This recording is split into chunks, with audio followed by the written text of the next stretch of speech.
Top Level Pro Grappling's fourth event happens on February the 19th in South Windsor, Connecticut. And right now, I have Trinity Pun and her head coach, Stephan Gristina, on the show. How are you guys?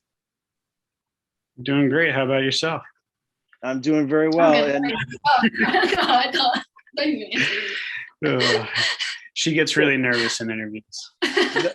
no worries. This one's a little bit different since I have you both on here. So I'm sure we'll be just fine getting through all the questions and whatnot. But first, I just want to, discuss preparations for this match. Trinity, you're going to be facing Brianna Sargent at 130 pounds. How has this camp been as you're getting ready for this matchup? I've just been training normally, and I have like a lot of competitions and stuff, so I just train for all at once. Yeah. From a coaching perspective, Stefan, how is she looking, in this camp? She's looking good. She's definitely been working on a lot of different skills, mostly working out of bad position and also a lot on takedowns and stuff. But she's just been trying to get her overall game ready for ADCC trials in April. All right. And Trinity, tell me a little bit about your backstory when you started training BJJ and what your goals are here moving forward. I started 7 years ago. Actually, my sister first started jiu-jitsu, and she quit on the first day, and I continued. And then after that, I've been doing jiu-jitsu since then. I actually started with gi too, and then slowly switched on to no gi, and the goal is to be the best. So tell me a little bit more about what that means, because I interview primarily, mixed martial artists. Is that something that you are aspiring to get into, or are you just going to be sticking with jiu-jitsu and working to be the best in the world in that specific discipline? Just to be the best in no gi and maybe gi too. We'll see where that goes, but I'm focusing on no gi right now. All right, and tell me a little bit more about the weight classes. This fight with Brianna, or this match with Brianna, is going to be at 130 pounds. Is there a certain weight class that you want to be sticking with here as your career evolves?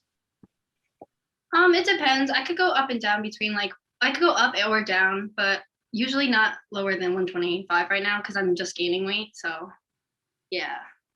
And trials are also at 132, so I want to be top of the weight class for it.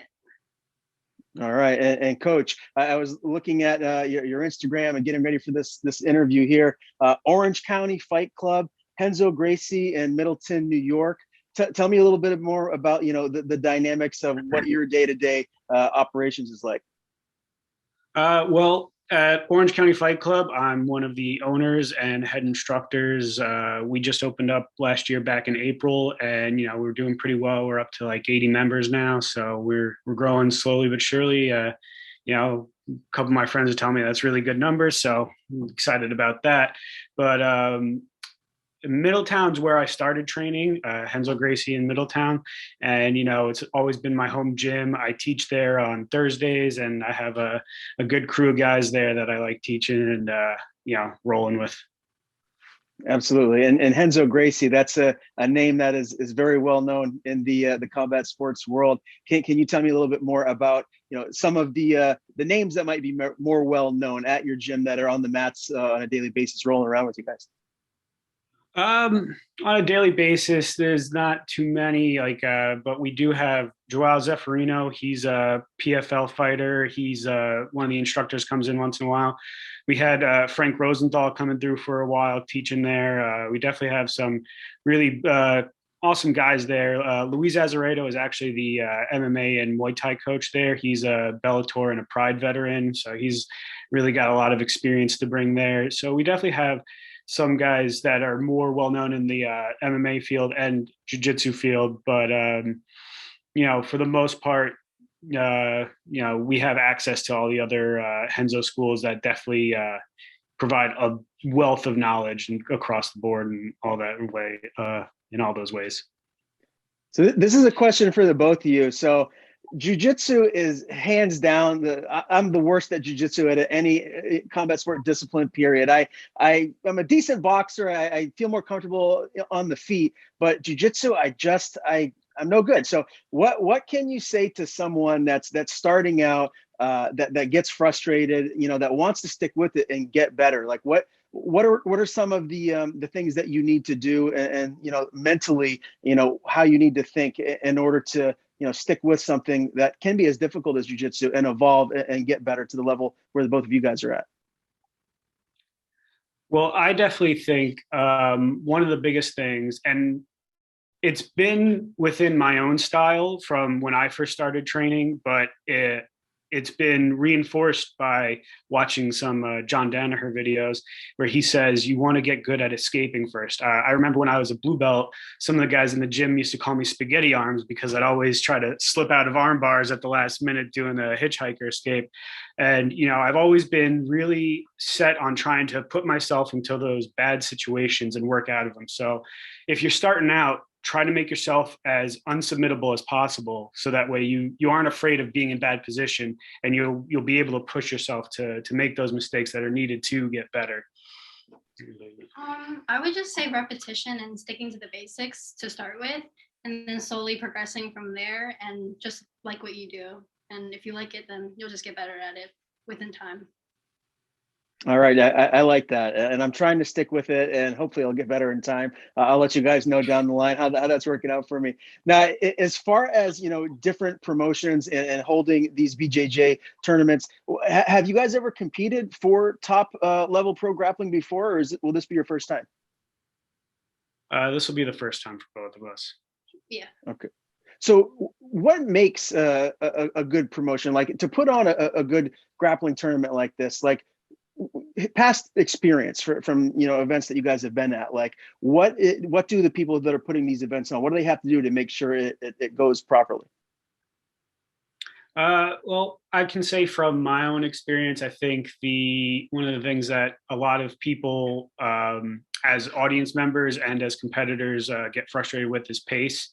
They usually either it's dragged out too long, or it's just not flowing at the rate that it should be. Matches are halted for whatever reason. Putting out a match as soon as the last one's over, that's going to be the most important thing for most of these events, in my opinion.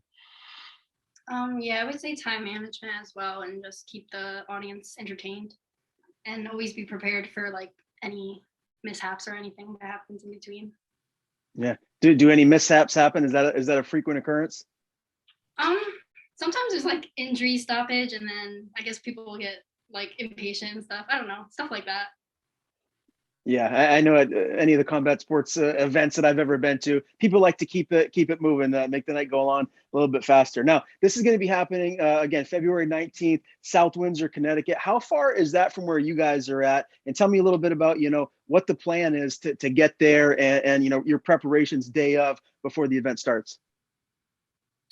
It's about 2 hours away from us. We probably drive up, midday, afternoon, right before it starts, get there, relax a little bit, and just kind of get into our zones before getting out onto the mat. In Trinity, what do you like to do, on game day when you're getting ready to compete? Like, do you like to stay away from certain kind of foods, or are you, just tell me a little bit more about, what your routine is when you're getting ready to compete in a match?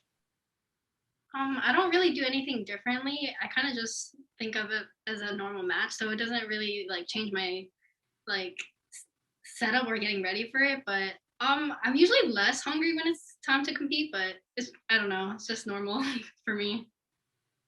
All right, and Brianna Sargent, what do you guys know about her as an opponent? What kind of a match do you expect this to be? She was in the tournament for Ironman Grappling with me. I saw her compete with, I think, Sophia, and I think it's just gonna be a fun match, a good, aggressive, good match. All right. Yeah, we saw what she had to bring at the Ironman Grappling. We think it's a good matchup, and confident Trinity will come out with this. All right, and Coach, from as far as like the future goes for Trinity, what are your goals? How do you see her evolving? What are your expectations for her over the next year, and so on? I really think she has a lot of potential that's going to come out in this year. She's going to go to the West Coast trials. We're expecting her to do very well there, and whatever happens, we're going to put it out all on all out on the mat, and she's gonna, show what she has to bring to the jiu-jitsu world. Very good. Well, listen, I appreciate you guys both giving me a few minutes of your day. Again, Top Level Pro Grappling's 4th event, February 19th in South Windsor, Connecticut. Trinity Pun meets Brianna Sargent. Before I do let you go, I want to give you guys the floor. Tell people where to follow you on social media. And if you have anything you want to plug, like your gyms, please do so. My Instagram is at Trinity Pun BJJ. Trinity underscore. Okay. Trinity underscore Pun underscore BJJ. Yep. I'm S Gristina AJJ, and you can find Orange County Fight Club at Orange underscore County underscore Fight underscore Club, and Henzo Gracie Middletown, New York. I think MMA at the end. I don't know. They're both in the bio for my Instagram. You can find them there.